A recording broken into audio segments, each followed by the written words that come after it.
Welcome to episode 3. Hey, this is John Lee Dumas of EO Fire, and you're listening to Who Did That Voice, where we take an in-depth look at voiceovers. Are you ready to plan your next vacation getaway? Then I recommend using 3D Travel Company. They are more powerful than pixie dust, more fantastic than flu powder, and they never charge a fee. Whether you're booking a Disney or Universal vacation, a relaxing cruise, or a luxury trip overseas, you'll experience concierge-level service unmatched by any agency. From the moment you submit a complimentary quote request or inquiry on their website at www.3dtravelcompany.com, you'll find out what it means to be pampered by the best in the business. That's 3, the letter D, travelcompany.com. And tell them Trenton sent you. Welcome to Who Did That Voice, the show where we take an in-depth look at voiceover. And now, here's your host, Trenton Larkin. Hello, everyone. Today on the show, we have Kyle Kurtz, who is an old high school chum and good friend. Kyle, thank you so much for joining us today. Trenton, thank you, man. It's great to be here, and it's great to catch up with you again. It's been years. You're absolutely right, Kyle. It has been way too long. It's great to catch up with you. Kyle, the first thing I like to do is get a little feel and understanding of who our guest is on the show. Would you please tell our listeners, who are you, Kyle? Tell us your story.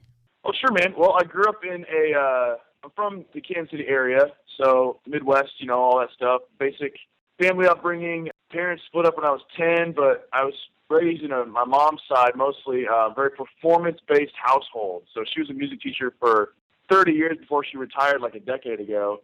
And so performance was a huge part of my life.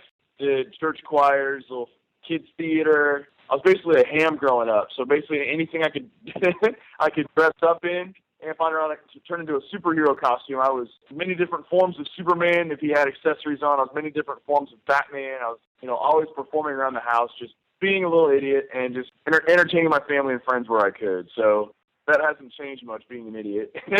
But that carried over into middle school and high school, and that's where I met you, man, in high school, and yeah, did definitely. theater together, and our parents were friends, and then when they went to high school, and so it's only fitting that we carry on the tradition of our families. Well, absolutely, man. It was pretty amazing to be going to high school with you, considering our parents had been in the same place. Your mom was a little like a year older than my dad and grade-wise, and I was a grade under you, so it was like repeating history with our family generations and lineage, so it was quite awesome to act with you. Right? It was great, man. I miss those. Those were great days. Music Man and Guys and Dolls. Wow, those definitely bring back some good memories from yesteryear. So, Kyle, besides your family being such a theatrically and musically inclined family, were there any other contributing factors to you pursuing an acting and voiceover career? Really, it's being on stage in front of people. Unlike a lot of people who get scared on a microphone or, they get in front of people. And since I DJ weddings right now, like I see this a lot with the toasts. People are they're mortified, they're petrified to be up there with a microphone in their hand. And then, of course, their speech doesn't go that well because of their fear. But I never encountered that. I loved having a microphone in my hand. If I had a chance to talk to people and entertain them or tell a joke or do something, like I loved that, doing that. I felt it was kind of like my job, and I felt I was meant to do that. So I guess not having that innate fear of performance really makes me comfortable behind the microphone or on stage or wherever I happen to be. So your lack of fear inspired you to become more involved in acting. Sure, yeah, absolutely. I mean, I love. Yeah, you kind of have to. I mean, I know that some performers get nervous, and still even pros get nervous, as they should, because it keeps them on their toes. And I still encounter that, whether I'm, in a studio or on stage. You still get that nervousness, and that's good because it keeps you alive. And that's what kind of helps. I live for that adrenaline rush, if you will. Like, it makes me want to do more. A primetime player, like, I feel like I have to step up and be the best I can be. So that inspires me about every day. So it's not really like the fear of, you have that innate fear that any actor has that kind of inspires them and motivates them to continue on, but it's not so much fear that it keeps you from doing it at all. So right, it's that fear control. You control your fear. You don't. It's still there. It's just what you do with it. You don't let it control you. Right, exactly. And a lot of pros, they don't let it control them. They control it. They use the adrenaline rush from that to fuel their performance. So with voiceover for radio, DJing, and that kind of stuff, was that something you had thought about doing when you were younger, since you were doing kind of acting and singing and everything in high school and through schooling and everything? Had you considered doing DJing and radio, or was that something that just kind of came about? It kind of came about. Like, when you're young, when you're a kid, you have these great ideas, but the problem with those great ideas is that they're really broad or vague. So a lot of kids, they might want to be an actor or a movie star or even like a astronaut or a ninja or all this stuff. They have these broad, big goals and stuff, but because they're kids, we don't understand, how intricate the world is as kids. So as you grow up and you get more life experiences, your passions or your interests start to take on a specific shape. And so I saw, when I got into college, I loved performing with choir and theater and all that business, but I saw a different avenue in radio when I was in college, using my voice to perform live, but it was on the air. It really developed for me from there. Like, being on a microphone started in college. Like, that's when radio all picked up. In college, I was a music major, and we had a public radio station on campus. And they hired music majors for the evening shift because we could pronounce the classical name. We didn't completely biff them like all the other kids did. Music majors did the classical shifts at night, and when I did my first shift, my first on-air show, I talked maybe 3 times the whole hour for, 30 seconds, not even 30 seconds, maybe 30 seconds total.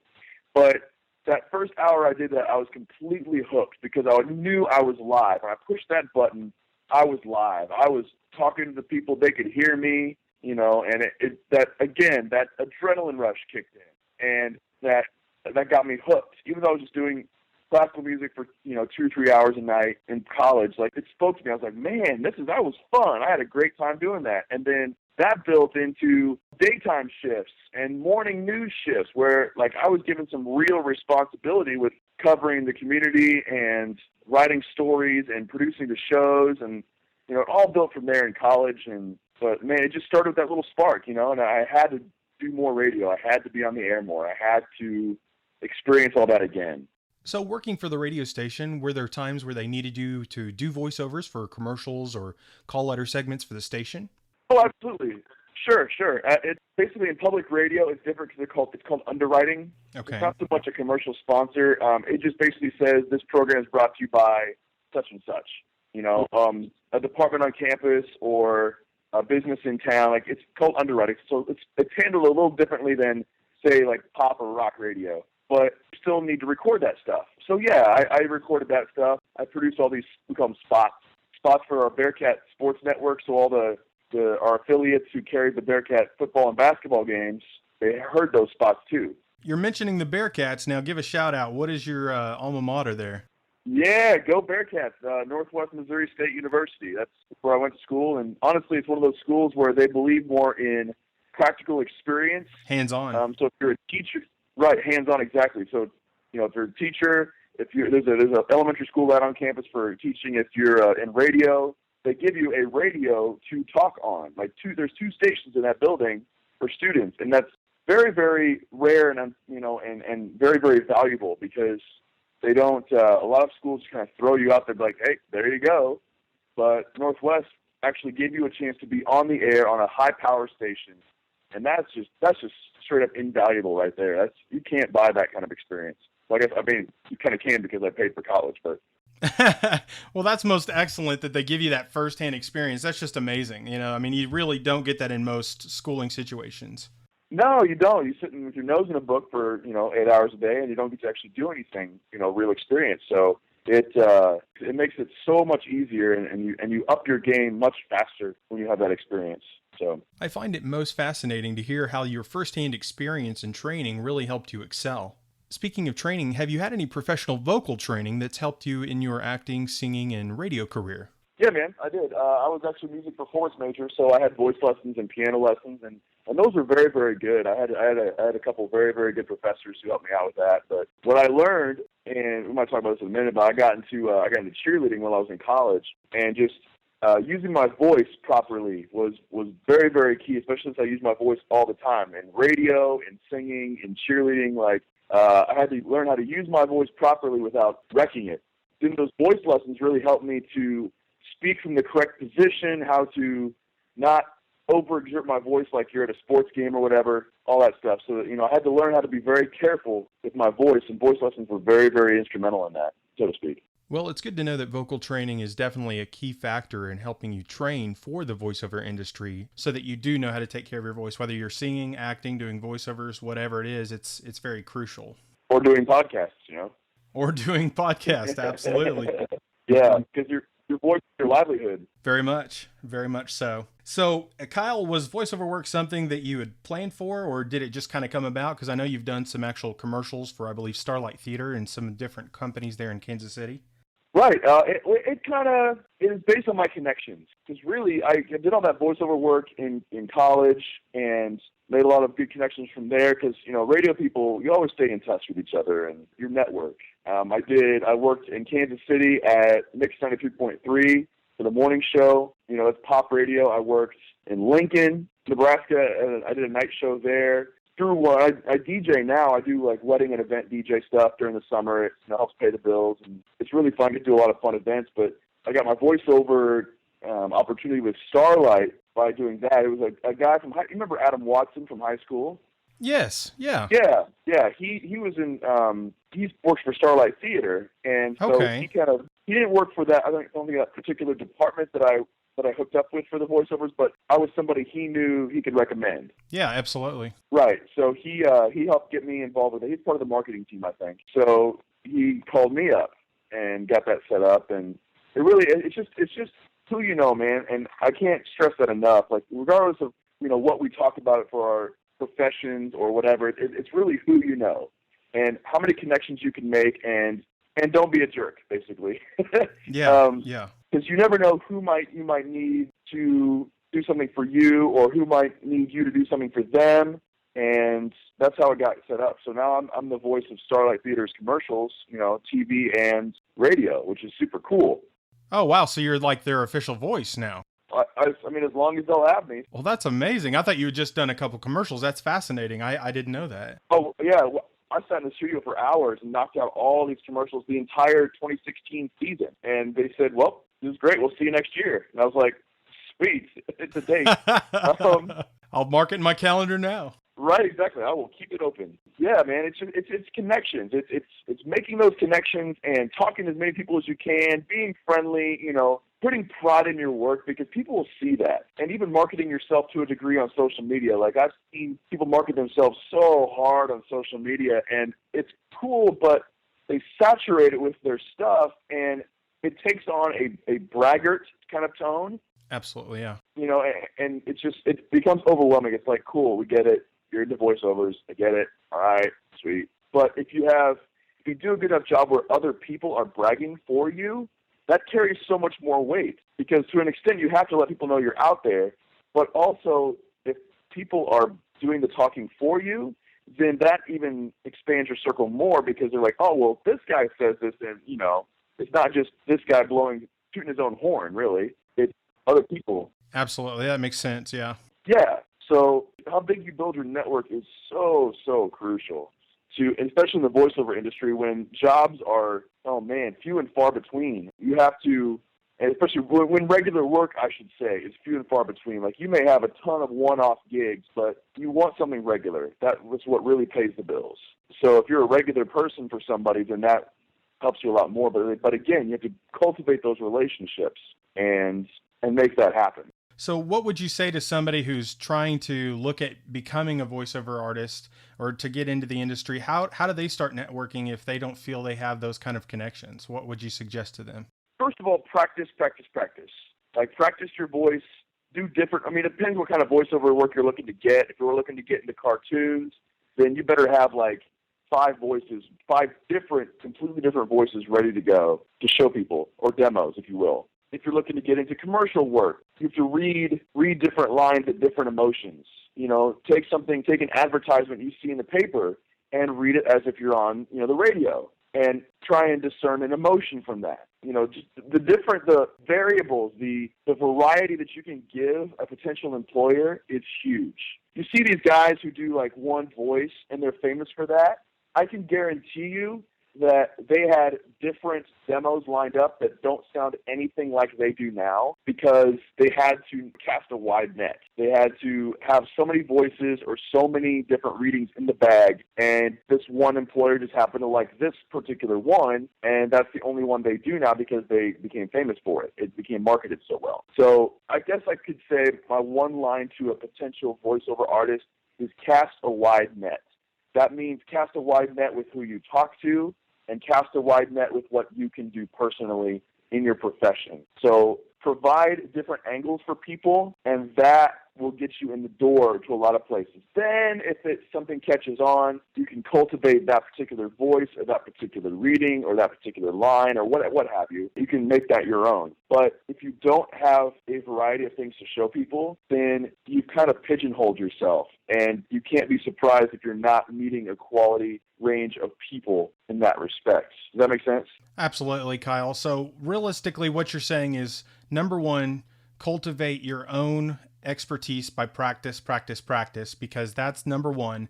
And number two is you were talking about those 5 voices. Those should be probably 5 original voices, correct? Not just 5 Correct. Voices you're mimicking. Right, exactly. That's actually a very good point. I mean, if you can mimic somebody, like, I'd save that for parties. Like, it's like, oh, well, I can do 5 voices from Family Guy. Okay, cool. Here's the problem. Family Guy is already a big thing, and you're not in the cast. So, like, how much good is that really going to do you? So if you're at a party with your friends and you're pulling out those voices, yeah, it's funny. It might even get you some YouTube notoriety, But to a certain point, these employers will call up and say, okay, you can do like 5 Family Guy voices, great, but can you do 5 original voices? So to your point, yes, 5 original voices are very key because that's what's going to make you the money in the long term. YouTube views don't necessarily always equal money. Dollars in the bank. Right, exactly, because I can guarantee you all the people who have original YouTube channels, that's the key word, original. They've made up their own stuff, and now they're making serious bank off of that. Yeah, that makes sense. So, yeah, original voices are definitely key. Kyle, I absolutely agree with you on that. As far as voiceover work goes, have you considered pursuing a more focused career towards voiceover since you have kind of had some exposure now with Starlight? Yes, absolutely. I'm getting my demos from Starlight, and I will plan on sending that out to different studios and I'll put it on social media, of course, because that spreads like wildfire.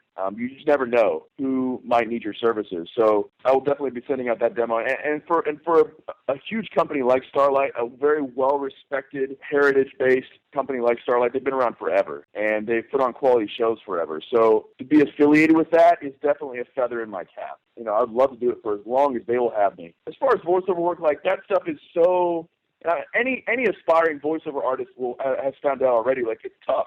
Even if you're in a big city where there's a lot of opportunity, so to speak, it's tough, man. It's so tough. Like, the jobs just trickle in, and there'll be points where you think, my God, am I ever going to make any money off of this, or whatever. But you just have to keep plugging away, man. You just have to keep plugging away. And I've actually gotten into PA announcing, so public address announcing, which is at like high school games. I coach high school cheer, and so I'm getting into doing all of that because people who say, well, I'll never be a voiceover, I can't get my voice out there. I'll say, well, what else are you doing? That goes back to the variety and the originality part. Are you putting yourself behind any microphone you can find, whether it's at a high school basketball game or you're announcing some kind of shows or anything really. Like, put yourself behind a microphone, and that is what's going to get you some voiceover work, because a lot of the voiceover famous people, they also did other announcing things. They just happen to say, oh, well, I also do voiceovers, and then that kind of took off from there. Yeah, so it's like if there's a need, find it and fill it with your voice. Correct, because, if your voice isn't out there, who's going to know you? Very true. Yeah, and that can lead from there. I mean, like I said, cast a wide net. You have to put yourself as far and wide as possible from a different range of things. And if something catches on, there you go. But if you don't do it, then you'd be like, well, I got this one talent, and then you're waiting for somebody to bank on that one talent you have. You know, that one particular use for your voice. You just have to get yourself behind the mic. You have to. That's a good word, Kyle. Well, man, I want to know, what is your favorite cartoon from when you were growing up and why? Oh, man, that's a good question. I considered myself a connoisseur of cartoons when we were little. I'm right there with you, brother. Yeah, dude, I watched everything. Oh, my gosh. My go-to was always Looney Tunes. It was always Looney Tunes. Just because they were everywhere. Looney Tunes were everywhere. Like that and Tom and Jerry were everywhere. I watched those, like TBS and TNT and all those. I watched those all the time. When we came home from school, like 3 or 4 o'clock in the afternoon, I was watching Batman, the animated series. Oh, yeah. Kevin Conroy, man. Whew. Yeah, Kevin Conroy. Oh, my God, a legend. He's been Batman. I guarantee he's been doing voiceover work forever, but, 20-some years ago, Batman just caught on. Yeah, and Lauren Lester as Robin, man, holy cow. Oh, yes, and what a team. And lest we forget Mark Hamill as the Joker. Oh, how could you forget? How could you forget that? Genius voiceover performance. And, of course, we know Mark Hamill as Luke Skywalker from Star Wars, but his voiceover work just exploded, especially when he became the Joker for that series, because that series, as a kid, it's cool because it's Batman, he's fighting bad guys and whatever, but as an adult, you appreciate the darkness and the adult tone of that cartoon and some of the adult-themed storylines. Like, the Joker was an evil son of a gun. He's straight up evil, and Mark Hamill brought that to life as a guy who wanted to watch the world burn. But he still kept it kid-friendly, it was like, right. You could tell how evil he was, but it was still good for Saturday morning cartoons, Right. I think they just kept the only thing that kept it from being like TV 14 or whatever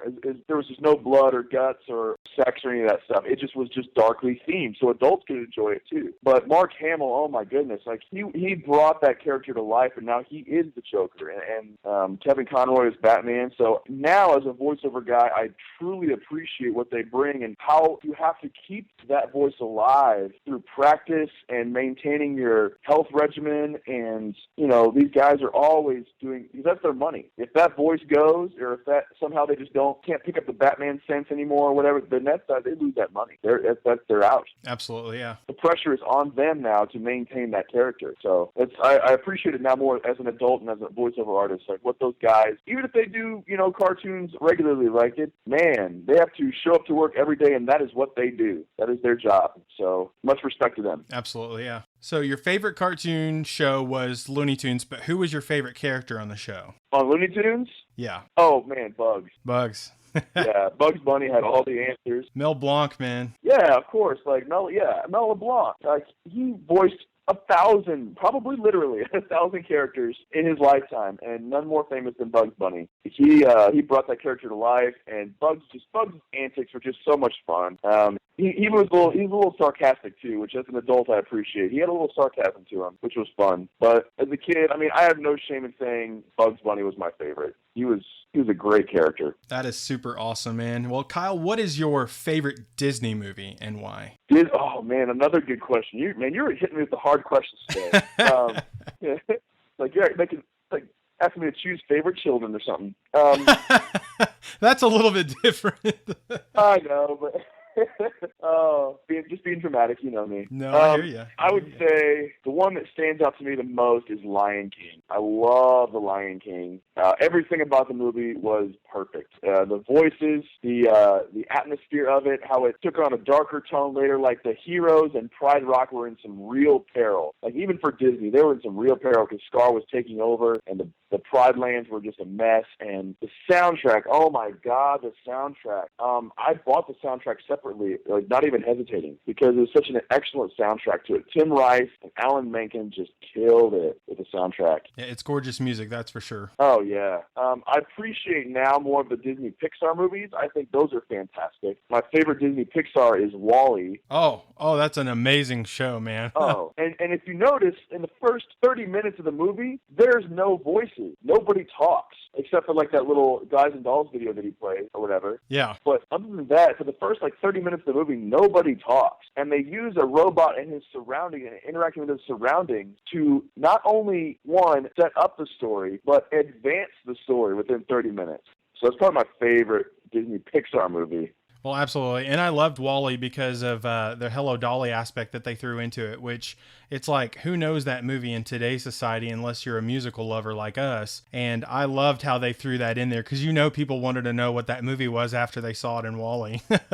Absolutely. And the fact that they're getting all these, they're giving actors more facets to work with. Absolutely, yeah. Well, Kyle, do you have an inspirational or motivational quote for us today? Yeah, I do actually, and it's funny because I came upon this one not too long ago. My original quote, and quotes change because your life changes, as it should. I've always loved the Dr. Seuss quote, "Be who you are and say what you feel, because those who mind don't matter, and those who matter don't mind." I like that. That's been my kind of overall quote, but I found one. I got just one more. Since I coach high schoolers, I inherited this team from a coach who didn't really have the kids' best interest at heart or the team's best interest at heart. So the kids were all like, well, it's been done this way, and I don't know if we can change it, or, what can we do? How? And I needed to empower the kids. I needed to empower them to make changes in their life. And it doesn't just go with cheerleader. This goes for your attitude. This goes for your life situation, whatever it is, this quote can apply. And it's Socrates, who was a Greek philosopher. Way back in ancient Greece, he came up with this.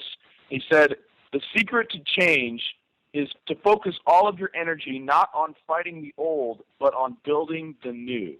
So instead of fighting all those old feelings and battling with all the old habits and battling with all the old people and situations and times, start building the new one. You know what you want to do. Find a vision of what you want, and that's the new vision. Then focus all your energy on building around that. And therein lies your success, and to successfully change yourself by just eliminating all of the old things because that's how time and life works. All the old, and I'm sure there's verses in various texts that back that up. But all the old shall pass away. All what is old is it'll be gone. Like, focus on what's new. How you can evolve. How you can change for the better. And Socrates, in his infinite wisdom back in ancient Greece, said, forget the old. You don't need that anymore. If we want to move forward, you can build on the new. I feel like that would go for any life avenue you may encounter, whether yourself or with somebody else or what have you. Absolutely.